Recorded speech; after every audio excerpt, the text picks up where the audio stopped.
નમસ્કાર દર્શક મિત્રો, આપ જોઈ રહ્યા છો બનાસ ક્રાઇમ 24 ન્યૂઝ ગુજરાતી। હવે જોઈએ આજના મુખ્ય સમાચાર। ડીસા હાઈવે પર ઓવરબ્રિજ બન્યા બાદ સર્વિસ રોડની હાલત દયનીય બની જતા આમ આદમી પાર્ટીના હોદ્દેદારોએ તૂટેલા રોડની મુલાકાત લીધી અને ઉગ્ર આંદોલન કરવાની ચીમકી પણ ઉચ્ચારી।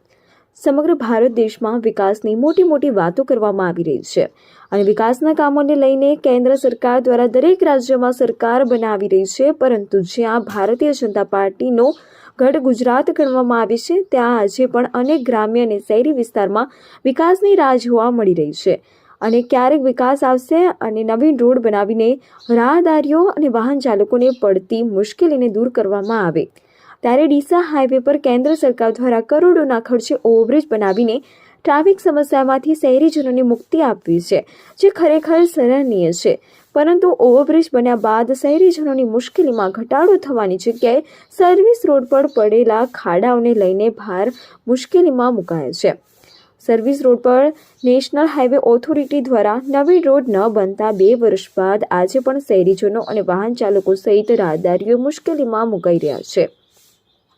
થોડા દિવસ પહેલા નેશનલ હાઈવે ઓથોરિટી દ્વારા તૂટેલા રોડ પર માત્ર થીંગડા મારીને સંતોષ માન્યો હતો અને નેતાઓએ ફોટા પડાવી ફોટા સેશન કરી વાહવાહી મેળવી હતી, પરંતુ થોડા મહિના બાદ ફરીથી એ જ સર્વિસ રોડ પર મોટા ખાડાઓ પડી જતા વાહન ચાલકો મુશ્કેલીમાં મુકાઈ રહ્યા છે।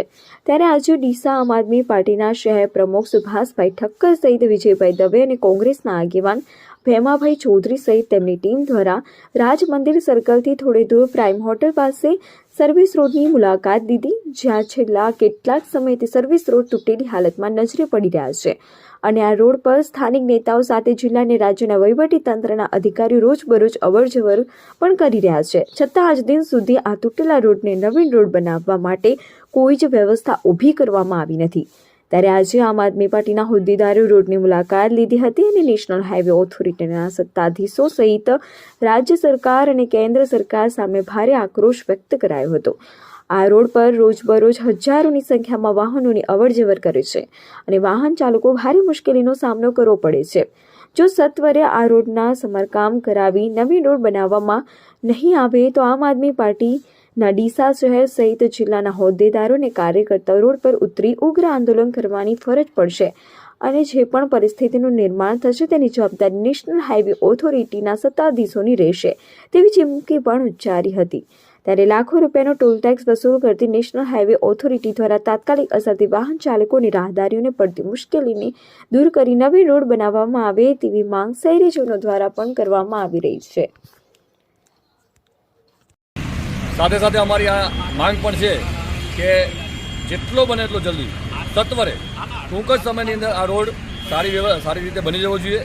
જો નહીં બને આમ આદમી પાર્ટી બનાસકાંઠાના સૌ કાર્યકર્તા ભેગા મળી અને આ બાબતે ઉગ્ર આંદોલન કરશે અને આ આંદોલનની સંપૂર્ણ જવાબદારી નેશનલ હાઈવે ઓથોરિટી ઓફ ઇન્ડિયાની રહેશે।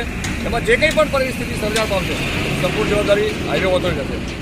બાકી અમે આજે ખુલ્લી ચેલેન્જથી કહીએ છીએ કે ટૂંક સમયની અંદર જો આ રોડનું સમારકામ નહીં થયું તો અહીંયા ભવ્યમાં ખતરનાક મોટામાં મોટું આંદોલન અમે કરશું। આમ આદમી પાર્ટી બનાસકાંઠા દરેક કાર્યકર્તા સાથે અહીંયા ઉગ્ર આંદોલન કરશું એવી આજે અમે ખાતરી આપીએ છીએ। નમસ્કાર।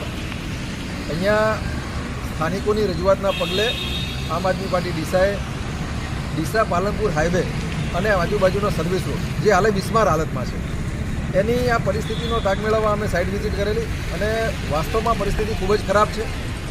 રોડ બિસ્માર હાલતમાં છે, ઊંડા ખાડા અને ટેકરા થઈ ગયા છે, સાથે સાથે એટલી ધૂળ પણ ઉડે છે કે આજુબાજુમાં જે કોઈ દુકાનો છે, હોટેલ છે, એમને પણ અગવડ પડે છે। તો આ બાબતને લઈને આમ આદમી પાર્ટી હવે NHIને અને નાયબ કલેક્ટરશ્રીને રજૂઆત કરશે જેથી કરીને આ રોડ સત્વરે બને।